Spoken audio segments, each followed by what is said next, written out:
Welcome into another Untitled interview edition of the Untitled Film Project Podcast. Today, we are joined by Martin Campbell, director, co-writer of the new action movie Dirty Angels, hitting the silver screen and on-demand services December 13th.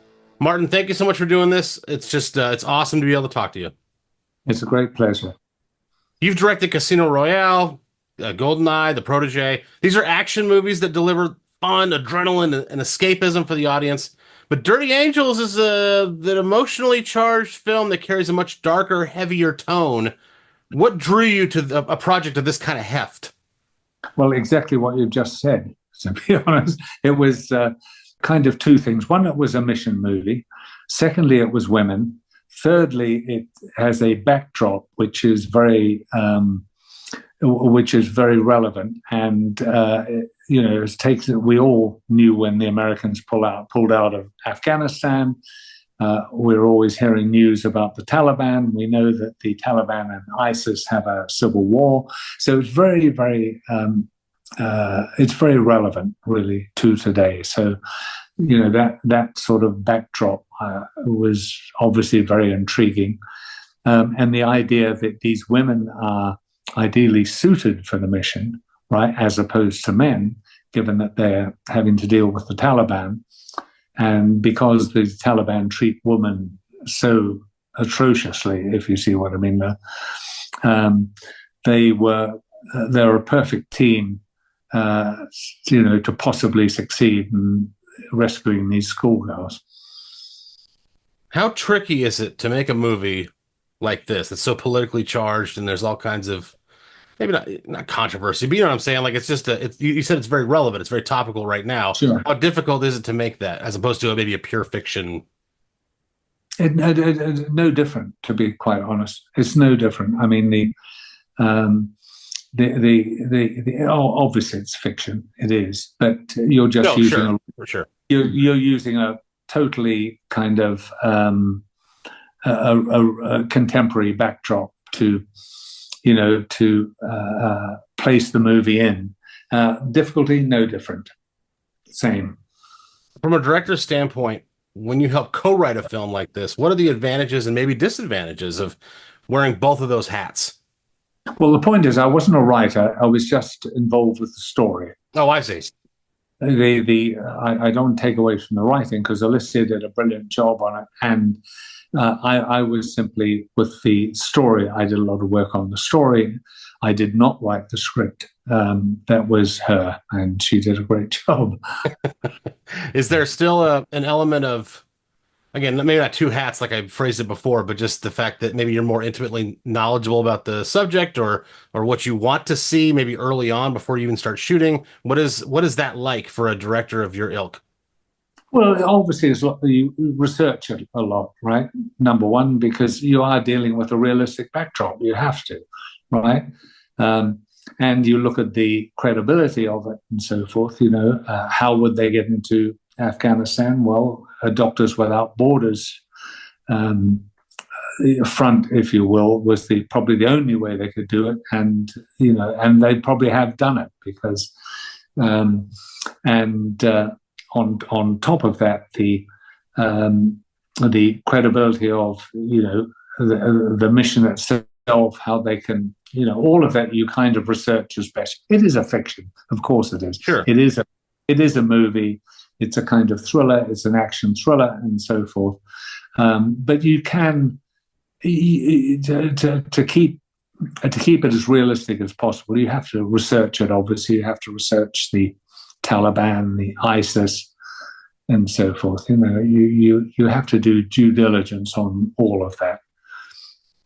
You worked with Eva Green before. Was it exciting to work with her again, having had that familiarity already? Yeah, it really was. I mean, Christ, it was 20 years ago, I think. I can't remember. It's kind of weird. And yet you meet up and it's like it was only a week ago. I mean, you just fall straight back into the relationship. You know what I mean? It's very bizarre.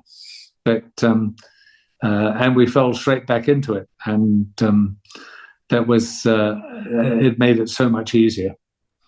As you mentioned, easier. That's great. So as a director, is it I'm sure it's exciting and new, and maybe that adrenaline to you, right, of working with somebody new or whatever the case is. But Yeah. again, when you kind of have that synergy with somebody existing already, I'm sure you're also eager to get to the next project with them.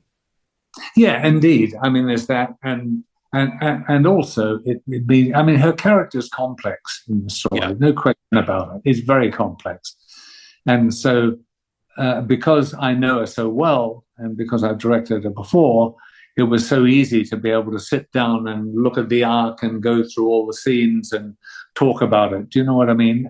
Because it's a question of trust, is the word. Trust. I think she trusted me.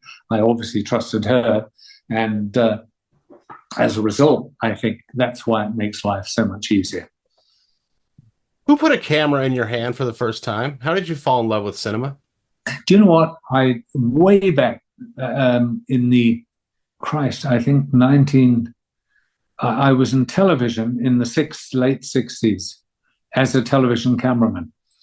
And I was also a drummer in a band in New Zealand. I sold my drums and bought a Bolex 16mm camera, and I made a movie that I spent all my money on, my wages on. I made a movie, and ironically, that little movie of 20 minutes got me ultimately, started me on my career. Do you ever think back to that time and just, I mean, you're so busy right now, especially, but I mean, do you ever think back and just take a second to wonder how different, I do. Absolutely. I do. You always think about, and in this business, like any business, luck plays a huge amount. For sure. A small decision can actually affect your whole life. You know what I mean? It's quite interesting, the way it works, particularly in this industry. Do you still play music? Do you still play music? Okay. I had to ask. I leave that to other people. Much better than me. But, before we let you go, I got to pick your brain about something because I'm always curious about this with stand-up comedians or musicians or whatever. I assume you love the art of film, like we've kind of hinted at here. Do you ever get to just go to the theater and just watch something for the pleasure of it? Or is it hard to take off that director hat and you kind of find yourself, even accidentally, just being like, oh, ADR issue there. They should have chosen a different actor there. Well, I wouldn't have done it that way. Like, do you ever actually get to just sit and enjoy? Purely for the pleasure. Yeah. I don't ever, I in retrospect, I might think back. But when I'm watching the film, it's the magic of film. That's great. Sit there and enjoy it, or whatever my reaction, but I see it as a movie. I don't ever sit there thinking, well, that's a great shot, or the editing was really awful. Are they cutting the bloody thing so far?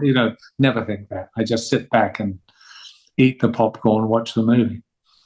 That's awesome. You're a better man than me. When in my industry, I come from a radio background, and it's very difficult for me just subconsciously to not think, oh, I wouldn't have gone to break that quick, or that was too tight, or that doesn't need to be there. Oh, it's back-to-back voiceover artists or whatever, No, I can honestly disconnect. Absolutely. That's great.